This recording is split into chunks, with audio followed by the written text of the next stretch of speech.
Assalamualaikum warahmatullahi wabarakatuh. Uh, izin buat saya untuk mempresentasikan hasil tugas ICT literasi saya, yaitu tentang manfaatan TIK dalam meningkatkan kualitas pendidikan yang baik dan bertanggung jawab. Di sini pendahuluannya yaitu istilah teknologi informasi dan komunikasi mengacu pada setiap dan semua peralatan teknis yang digunakan untuk memproses dan menyampaikan informasi. ICT menggabungkan dua perspektif, yaitu inovasi data spesifik dan inovasi korespondensi. Inovasi data menggabungkan segala sesuatu yang berhubungan dengan proses, penggunaan sebagai perangkat, kontrol, dan pengelolaan data. Sedangkan inovasi korespondensi adalah segala sesuatu yang berhubungan dengan pemanfaatan peralatan untuk mengolah dan memindahkan informasi dari satu gadget ke gadget lainnya. Selanjutnya, inovasi data dan inovasi korespondensi adalah dua gagasan yang tidak dapat dibedakan. Lalu pengakuan pemanfaatan TIK di Indonesia baru memasuki tahap pembelajaran untuk berbagai peluang pergantian peristiwa. Dan pemanfaatan ICT inovasi data terlebih lagi simpang susun. Lebih jelasnya, pemanfaatan TIK di bidang persekolahan saat ini masih terus berlanjut, belum didominasi oleh individu tertentu, khususnya infrastruktur dan staf sekolah, dalam menerapkan tugas dan kemampuan mendasarnya. Peran TIK dalam pendidikan sangat penting bagi sekolah, MI, dan sekolah dan TIK dan siswa, karena TIK mengatur dan melaksanakan interaksi proses pendidikan dan pembelajaran berbantuan komputer sebagai program mandiri untuk pembelajaran siswa yang mencakup program tutorial dan simulasi. Karena TIK dikembangkan untuk mengolah, berbagi, mengembangkan, berdiskusi, dan melahirkan komunikasi, maka peranannya sangat penting dalam teknologi pendidikan. Peningkatan ini secara signifikan mempengaruhi berbagai akses pendidikan. Tujuan di sini saya menekankan pendidikan yang berkualitas adalah fondasi penting untuk kemajuan masyarakat. TIK memberikan peluang besar untuk meningkatkan akses, kualitas, dan pemerataan pendidikan, serta menciptakan lingkungan belajar yang lebih dinamis.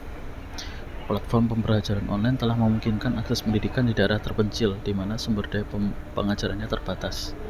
Melalui platform ini, siswa dapat belajar secara mandiri dengan materi yang dirancang khusus untuk meningkatkan keterampilan mereka. Orang tua perlu terlibat dalam pengawasan penggunaan TIK oleh anak-anak mereka dan membatasi waktu penggunaan perangkat digital. Orang tua membantu mencegah ketergantungan dan mempromosikan keseimbangan dalam aktivitas anak.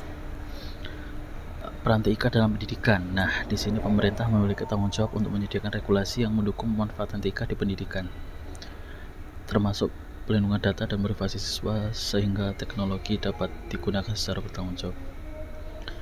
Ketergantungan berlebihan pada aplikasi pembelajaran tanpa pengawasan menunjukkan dampak negatif pada kemampuan berpikir mandiri siswa.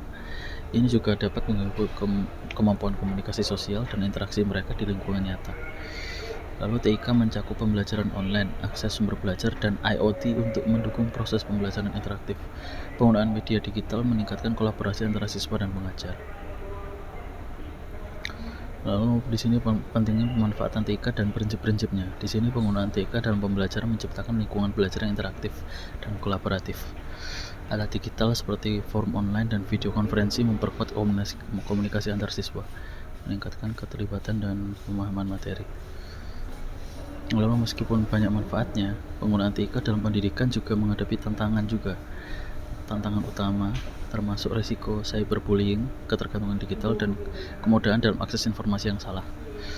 TIK memungkinkan akses pendidikan yang lebih merata, khususnya bagi siswa di daerah terpencil. Dengan bantuan platform pembelajaran online, mereka dapat mengakses sumber belajar yang sama dengan siswa di perkotaan, mengurangi kesenjangan pendidikan. Pentingnya literasi digital. Saya skip saja, lalu langsung saja ke membatasi ketergantungan pada teknologi, memanfaatkan manfaat edukatif. Nah, pendidikan harus menekankan pentingnya keseimbangan antara penggunaan teknologi dan aktivitas offline. Siswa perlu membangun keterampilan berpikir kritis dan komunikasi yang baik di dunia nyata, tanpa terlalu bergantung pada perangkat digital. TIK seharusnya menjadi alat yang memperkaya pendidikan dengan menyediakan akses ke sumber belajar yang berkualitas tinggi.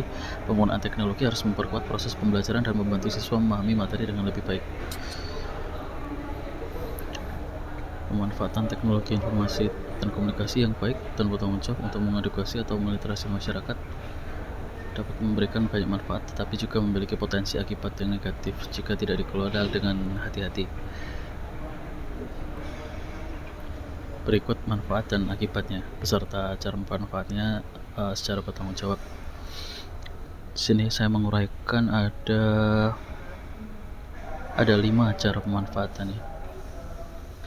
Ini peningkatan akses terhadap pendidikan. Nah, itu manfaatnya TIK dapat membuka akses pendidikan bagi masyarakat yang sebelumnya kesulitan mengakses informasi atau pendidikan formal. Dengan platform pembelajaran daring, masyarakat dapat mengakses berbagai sumber daya pendidikan seperti video tutorial, modul pembelajaran, dan kelas daring. Contoh kasusnya manfaatnya yaitu program seperti Ruang Guru atau Khan Academy menyediakan materi pembelajaran dari tingkat dasar hingga lanjutan secara gratis atau dengan biaya terjangkau. Ini sangat membantu masyarakat yang berada di daerah terpencil yang tidak memiliki fasilitas pendidikan yang memadai.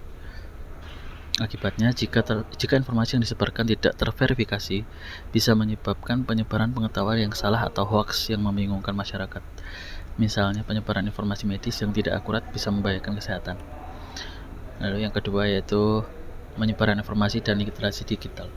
Manfaatnya, TIK memungkinkan masyarakat untuk mengakses informasi yang lebih luas, memperkaya wawasan, dan meningkatkan literasi digital melalui berbagai platform seperti media sosial, blog, dan artikel daring.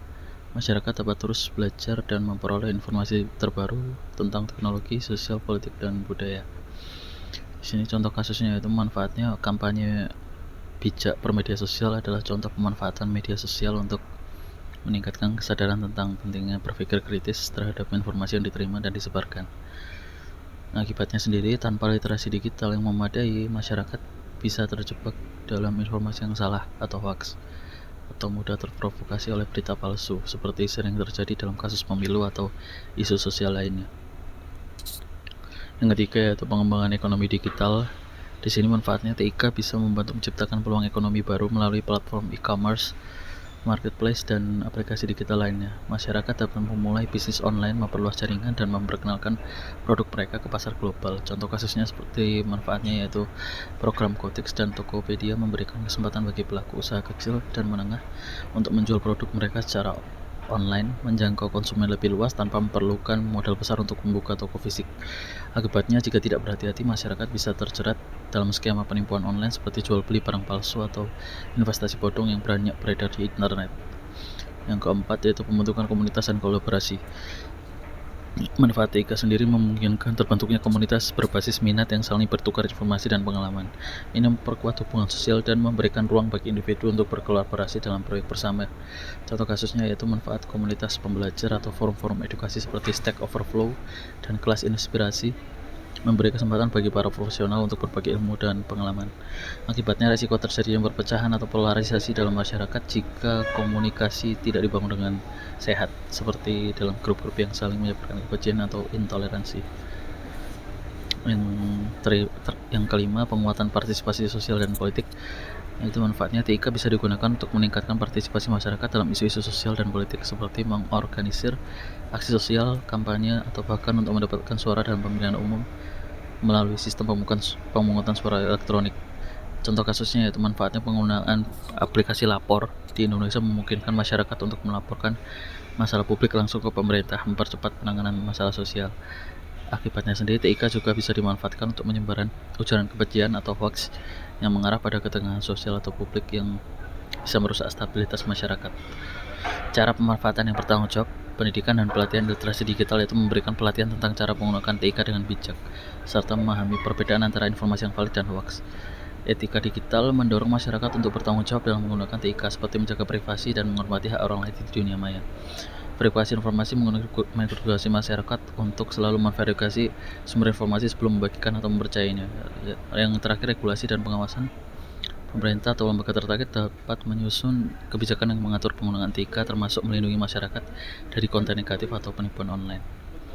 Kesimpulannya, dengan pemanfaatan yang baik dan bertanggung jawab, TIK dapat menjadi alat yang sangat efektif untuk meningkatkan kualitas hidup masyarakat dan mempercepat perkembangan sosial dan ekonomi. Sekian presentasi tugas ICT literasi dari saya selaku Sektian Hadi Pinorta. Terima kasih. Mohon maaf apabila ada kesalahan. Assalamualaikum warahmatullahi wabarakatuh.